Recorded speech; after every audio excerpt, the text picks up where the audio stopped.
Why is it so cold? Is that salt water? This one's about boat racing. Ugh.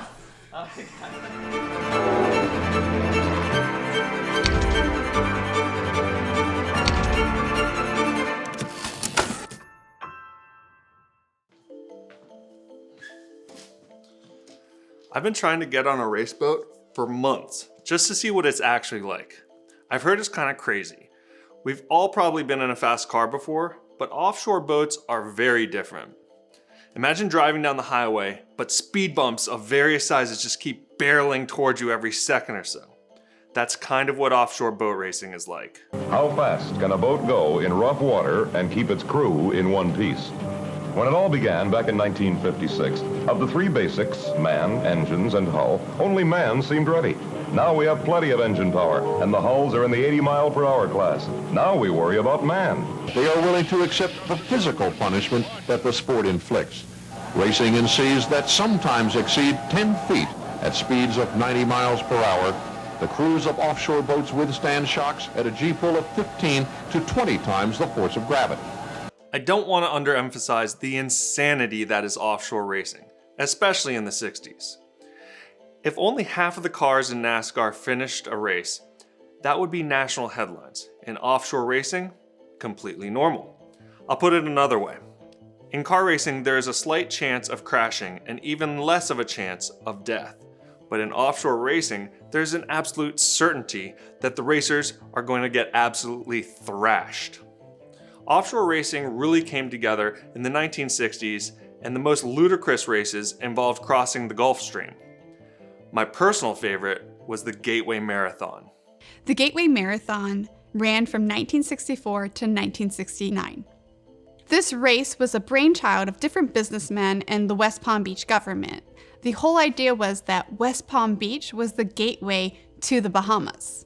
The Gateway Marathon would start in downtown West Palm Beach, and a couple dozen boats would rip down the intercoastal waterway full speed, under bridges blowing past recreational boaters, out the narrow inlet to open ocean, and over the rough waters of the Atlantic Gulf Stream, all the way to Grand Bahamas Island. And then they do it back again. On average, there would be about 24 to 30 boats racing. These boat racers were all local racers from Palm Beach, Broward, and Miami. A lot of them came out of Miami specifically for this race. One of the more famous racers in the Gateway was Don Aronow, a wealthy real estate developer turned powerboat builder and champion racer. Today, if any one person symbolizes the rugged sport of ocean powerboat racing, it must be Don Aronow. The Cigarette, owned and driven by American Don Aronow. Legendary boat builder and racer Donald Joel Aronow. Couldn't help but like Don Aronow. No one did more for the sport of offshore racing than Don Aronow. Born in 1927 in New York, Don was a man of many talents. He served in the Merchant Marine during World War II, then made a fortune in real estate, but his true love was powerboat racing. In the 60s, he combined his love for speed with his passion for design and built some of the fastest and coolest powerboats in the world. He used cutting-edge technology and eye-catching design to create boats that were not only fast, but also so stylish they could make the cover of Vogue. The Gateway Marathon race was specific for boat racers. It attracted a specific type of person, boat builders, who would build just for this race. Boat racing and boat building were a big business here in Palm Beach County. We have several boat builders that specifically came to the area because it was prime place to build these boats and to build boats for very important people. Other boat builders and racers, like Ron and Bud Tuppen, built boats specifically to handle the rough waters of the Gateway Marathon. In 1966, they put the finishing touches on the Tuppens too. Ron had suffered a fractured shoulder in the previous Gateway, and so they built the Tuppens 2 on a rough sea hull based on an unfinished Aronow-designed Formula 233 boat. In addition to the hull and engine improvements of the 1960s, the boats also got much more advanced, adding features such as independently linked steering and ballast tanks that could adapt to changing ocean conditions. The Tuppens 2 even had a second steering wheel for the co-pilot, not to steer with, but more like a handle modified to give with the battering of the waves. Boats required at least 2 people to operate them, one to navigate and one to hold the throttle. Simply put, steering is a two-handed job, and foot throttles are not well suited for rough conditions. Thus the need for a co-pilot, or a throttleman as they're often called. The driver will concentrate on steering the boat, while the throttleman constantly makes adjustments with every wave. These two had to work in unison, otherwise you could lose an engine. Or worse. Passing out her driver before landing head up.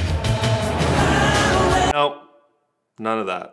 Boating accidents were very common during the Gateway Marathon. It was a dangerous race. Ed Buckhouse said it best in his 1967 Palm Beach Times article about the Gateway Marathon. Ocean powerboat racing may not have the sudden death element that exists in automobile racing events, but it would be difficult to find a sport other than football and the various forms of fighting that is more punishing to the contestants. The driver and the co-pilots take a terrific physical beating, not only from the tremendous jarring as they hit wave after wave, but from being thrown about the cockpits of the craft. Don Arenow's throttleman, Knocky House, won a gold medal for wrestling in the 1936 Olympics. After winning the 1969 Gateway Marathon, he called it the worst beating ever. Of the 23 boats to start that year, only 11 finished. The year before, 10 out of 21 finished. In the 1965 Gateway, 2 boats sank in the middle of the ocean. No crash, they just fell apart. Bud Tuppen recalled a racer using an accelerometer during one race, and he measured 14 Gs. That's 14 times gravity, or 4 times the Gs astronauts experience during blastoff. And what's really off about these guys is they don't want calm conditions. George Peroni defeated 15 other competitors in the 1964 Gateway Marathon, racing in a 23-foot, 310-horsepower Mercruiser. And afterwards, Peroni actually complained about the conditions being too flat, saying, "The entire race was nothing but great, but it was strictly hydroplane weather, and was disappointing in that respect." Aww. 1969 was the last year they ran the Gateway Marathon. Whether it was dwindling sponsors, viewers, or liability reasons, we might not ever know. But after a 43-year hiatus, these guys are ready to take another shot at the title. Except now, the boats are much faster. Enter the 48-foot Lucas Oil Silverhook. With its twin 1,350 horsepower engines, it has an average speed of about 95 miles per hour. That's nearly twice as fast as Arenow's 1969 cigarette boat. Recently, I got to watch the Silverhook barrel full speed out the Palm Beach Inlet with a helicopter struggling to keep up. The Silverhook wasn't racing anyone else, but rather against the clock in an attempt to break the Gateway Marathon world record last held by Odell Lewis in 1968. And while I don't think it's quite as exciting as the old days, it's pretty cool they're bringing the Gateway back. Well, that wraps up this one. Thanks for watching. We have a boatload of new episodes on the horizon, so make sure you hit that subscribe button, and if you liked it, give us a thumbs up. We'll see you in the next one. You can toss more water. Yeah. Get a bunch. Yeah, splash it. Splash it.